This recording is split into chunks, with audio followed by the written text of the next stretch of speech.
Hello friends, welcome back to my YouTube channel. आज हम बात करते हैं 3 सितंबर 2021 की करंट अफेयर्स के बारे में। पहला प्रश्न है आपका, विश्व नारियल दिवस निम्न में से किस दिन मनाया जाता है? तो राइट ऑप्शन है इसका 2 सितंबर को। 2009 से हर साल 2 सितंबर को विश्व नारियल दिवस मनाया जाता है। 2021 का विषय कोविड-19 महामारी और उससे परे एक सुरक्षित, समावेशी, लचीला और टिकाऊ नारियल समुदाय का निर्माण करना है। भारतीय रिजर्व बैंक आरबीआई ने केवाईसी नियमों के पालन में ढिलाई को लेकर किस बैंक पर 25 लाख का जुर्माना लगा दिया है? तो वो है एक्सिस बैंक पे। भारतीय रिजर्व बैंक आरबीआई ने निजी क्षेत्र के एक्सिस बैंक पर केवाईसी नियमों के पालन पर ढिलाई को लेकर कार्रवाई की है। रिजर्व बैंक ने एक्सिस बैंक पर इसके लिए 25 लाख रुपए का जुर्माना भी लगाया है। हाल ही में किस देश के राष्ट्रपति ने विदेशी मुद्रा संकट के चलते खाद्य आपातकाल की घोषणा की है? तो वो है श्रीलंका। हाल ही में श्रीलंका के राष्ट्रपति गोटाबाया राजपक्षे ने देश में आर्थिक आपातकाल की घोषणा की। देश की मुद्रा के मूल्य में भारी गिरावट के कारण खाद्य कीमतों में तेजी आने के बाद बढ़ती मुद्रास्फीति को रोकने के लिए श्रीलंकाई राष्ट्रपति ने यह कदम उठाया है। केंद्रीय प्रत्यक्ष कर बोर्ड के नए चेयरमैन कौन बने हैं? तो वो है JB Mahapatra, central board of direct taxes यानी सीबीडीटी के। हाल में किस देश के चेंगडू शहर को यंगून म्यांमार के माध्यम से हिंद महासागर तक पहुंच प्रदान करने वाला एक नया समुद्री सड़क रेल लिंक शुरू हुआ है? तो वह है चाइना। हाल ही में किस देश के चेंगडू शहर को यंगून के माध्यम से हिंद महासागर तक पहुंच प्रदान करने वाला एक नया समुद्री सड़क रेल लिंक शुरू हुआ है? तो ये पश्चिमी चीन को हिंद महासागर को जोड़ने वाला पहला ट्रेड कॉरिडोर है। ये नया व्यापार गलियारा मार्ग सिंगापुर, म्यांमार और चीन की लॉजिस्टिक लाइनों को जोड़ता है तथा वर्तमान में हिंद महासागर को दक्षिणी पश्चिमी चीन से जोड़ने वाला सबसे सुविधाजनक भूमि और समुद्री चैनल है।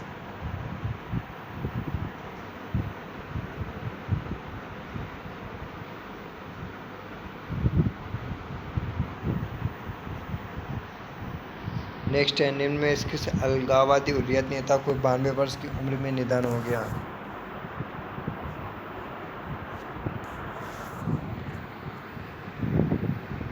तो राइट ऑप्शन सैयद अली शाह गिलानी। सैयद अली शाह गिलानी 15 साल तक पूर्व जम्मू कश्मीर राज्य की 87 सदस्यों वाली विधानसभा की सदस्य था। वे 1972 से 1970 और 1987 से तत्कालीन जम्मू कश्मीर विधानसभा में सोपोर से सदस्य था। वह जमात इस्लामी का प्रतिनिधित्व करता था, जिसे अब प्रतिबंधित कर दिया गया है। हाल ही में किस देश ने बिम्स्टेक देशों के कृषि विशेषज्ञों की 8वीं बैठक की मेजबानी की? जापान, भारत, श्रीलंका या पाकिस्तान? तो वो है भारत ने। भारत ने वीडियो कॉन्फ्रेंसिंग के माध्यम से बिम्स्टेक यानी bay of Bengal initiative for multi sectoral technical and economic cooperation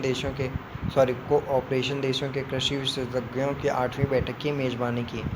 बैठक की अध्यक्षता कृषि अनुसंधान एवं शिक्षा विभाग के सचिव और आईकॉर के महानिदेशक डॉक्टर त्रिलोचन मोहपात्रा ने की। बिम्स्टेक में 7 सदस्य देश शामिल, जिनमें से 5 दक्षिणी एशियाई, बांग्लादेश, भूटान, नेपाल, भारत, श्रीलंका और 2 म्यांमार और थाईलैंड सहित दक्षिणी पूर्व एशिया से हैं। भारतीय सेना 3 से 16 सितंबर तक किस देश के निचही में आयोजित होने वाले एक बहुराष्ट्रीय अभ्यास जापाद 2021 में भाग लेगी? जापान, रशिया, फ्रांस या अमेरिका? तो राइट ऑप्शन होगा इसका रशिया। जापाद 2021 रूसी सशस्त्र बलों के थिएटर स्तर के अभ्यासों में से एक है। यह मुख्य रूप से आतंकवादियों के खिलाफ संचालन पर केंद्रित होगी। इस कार्यक्रम में यूरेशियन और दक्षिणी एशियाई छात्रों के 1 दर्जन से अधिक देश भाग लेंगे।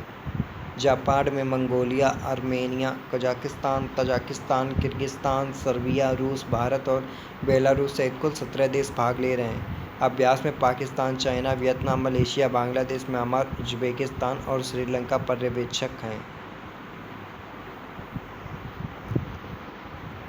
हाल ही में असम कैबिनेट ने किस नेशनल पार्क से पूर्व प्रधानमंत्री राजीव गांधी का नाम हटाने का फैसला किया है?